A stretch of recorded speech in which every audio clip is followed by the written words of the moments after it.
যুবকেরা এসে বলে যে আমার গুনাহ হয়, আমি কি করব? বলছে 5 ওয়াক্ত সালাত জামাতে আদায় করো না। 5 ওয়াক্ত সালাত জামাতে আদায় করো না, এই জন্য গুনাহ হয়। আল্লাহ বলছেন ইন্নাস সালাতা তানহা আনিল ফাহশাই ওয়াল মুনকার, সালাত মানুষকে খারাপ কাজ থেকে বিরত রাখতে পারে। তো আপনি বলছেন অমুক মুসাল্লি যে খারাপ কাজ করে, আরে ওই মুসাল্লি নিয়মিত 5 ওয়াক্ত সালাতে মসজিদে আসে না, 1-2 ওয়াক্ত আসে। নিয়মিত 5 ওয়াক্ত সালাতে বলছে 4 ওয়াক্ত আসে, 1 ওয়াক্ত আসে।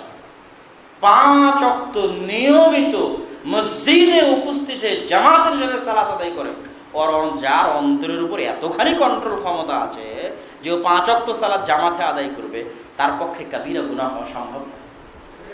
এটার জন্য অন্তরের উপর অনেক কন্ট্রোল ক্ষমতার প্রয়োজন, যে আপনি 5টা ওয়াক্ত সালাত জামাতে আদায় করবেন, জামাতে মসজিদের সাথে অনেক কন্ট্রোল ক্ষমতা প্রয়োজন। আল্লাহ রাসূল এমনি বলেনি যে কেউ যদি টানা 40 দিন 5 ওয়াক্ত সালাত তাকবীরে তাহরিমার সাথে আদায় করে, তো জাহান্নামীদের লিস্ট থেকে ওর নাম বাদ, মুনাফিকদের লিস্ট থেকে ওর নাম কাটা।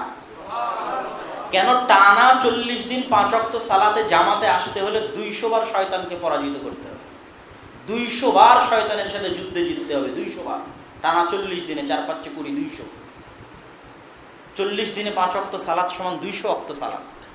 প্রত্যেক ওয়াক্তের শয়তান আপনার সামনে এত ব্যস্ততা নিয়ে হাজির হবে, এত ব্যস্ততা নিয়ে হাজির হবে, শয়তান আপনাকে জামাতে আসতে দিবে না, পারবেন না আপনি জামাতে আসতে, মিস হয়ে যাবে।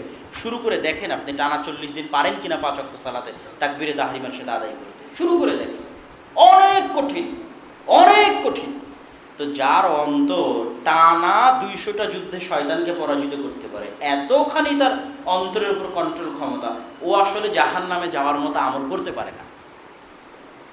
যে এরকম একটা প্রশিক্ষণ কোর্স কমপ্লিট করে ফেলেছে, ট্রেনিং সেশন কমপ্লিট করে ফেলেছে আর্মির, বুঝতে পারেননি শয়তানের বিরুদ্ধে যুদ্ধের, যে 200টা যুদ্ধে শয়তানকে পরাজিত করেছে টানা 40 দিন।